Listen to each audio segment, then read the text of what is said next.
Pag-usapan natin ngayon, ano ang reaksyon ng mga kongresista, ang House leaders, tungkol sa nangyaring INC Peace Rally na nananawagan na huwag nang ituloy ang impeachment.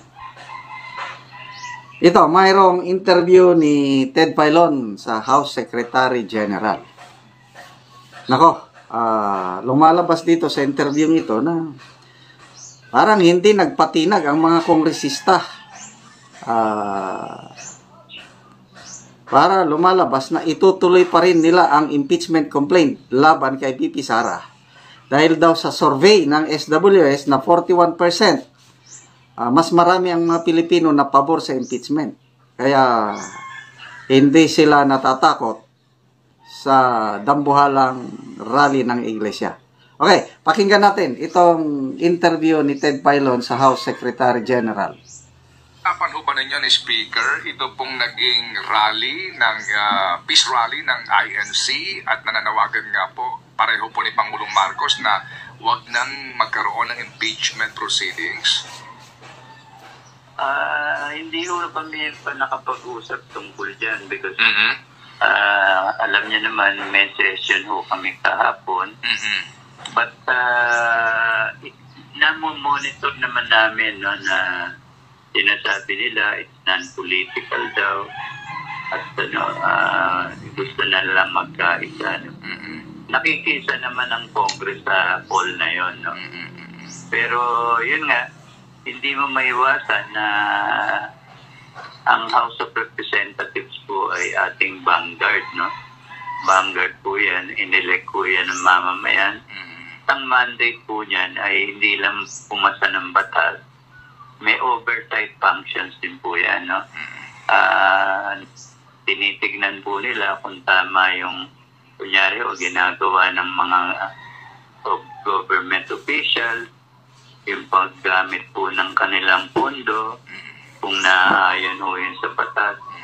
So, yan po ang inherent powers ng House of Representatives under the principle of check and balance. Opo.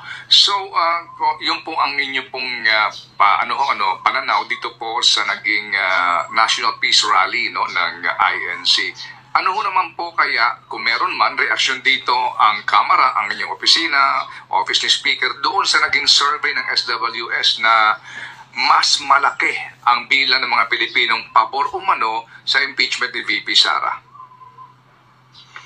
I think yun yung nag-encourage dito sa mga House members to talk to me and say, wait for our complaint, no? Or wait for the court complaint that we will endorse.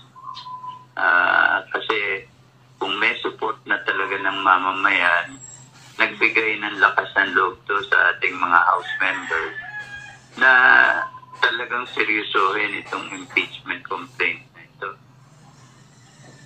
Opo, sige po. So Sec Jan, ito pong linggong ito will be crucial sa mga decision po na gagawin ng mga miyembro ng Kamara, considering nga po na ang inyo pong last day ng session bago po ang bakbakan sa halalan Pebrero 7. Opo, Pebrero 7 po, yun yung last session day. So yan balikan natin yung simula ng interview. Sinabi ng House Secretary General na naka-ready na yung 3 impeachment complaint na verified na. Hinihintay na lang yung pang-apat na yon na complaint i-endorse both minority and majority black members. So ito na ba ang hudyat na tuloy-tuloy ng impeachment at hindi nagpatinag ang mga kongresista sa dambuhalang rally ng iglesia? So simulan natin yung interview. Nagsimula na po ang sesyon kahapon. Kumusta po so far po yung 3 inihain na impeachment complaint? Ano na po ang disposition ng inyong opisina muna? Yun po, ayos na po yung 3. Ayos na. Anytime pwede ko na po i-transmit kay House Speaker Ang binibigyan ko lang po ng time ngayon ay yung mga nag-request na House members na kailangan pa nila ng kaunting panahon pag-aralan yung mga 3 complaints na pinail earlier. At of course, they are also planning to file another complaint, no? Yun po ang tinatawag nating 4th complaint na ang gusto po nila ay foolproof na complaint at maaari po na mas marami yung nag-endorse. Kasi po under our rules, if 1/3 of the House members. Okay, so yung 3 naunang complaint, lumalabas doon maraming mga political analysts na nagsasabi na maraming loopholes. Sobrang dami ng articles of impeachment, kaya lang irrelevant yung iba kasi isinama pa nila yung mga ginawa ni BP Sara nung mayor pa siya sa Davao City. According to some political analysts, hindi na yun. Dapat ang isama nila sa articles of impeachment, yun lang nagawa ni BP Sara itong panahon na siya na ay vice presidente dahil isang impeachable official ang vice president. Yung mayor, hindi naman impeachable official ang mayor. Kaya siguro itong mga kongresista na talagang nagbabalak na ituloy ang impeachment ni BP Sara, naghahanda ng mas malakas na complaint. Iyon yung pang-4. So, yun ang hinihintay.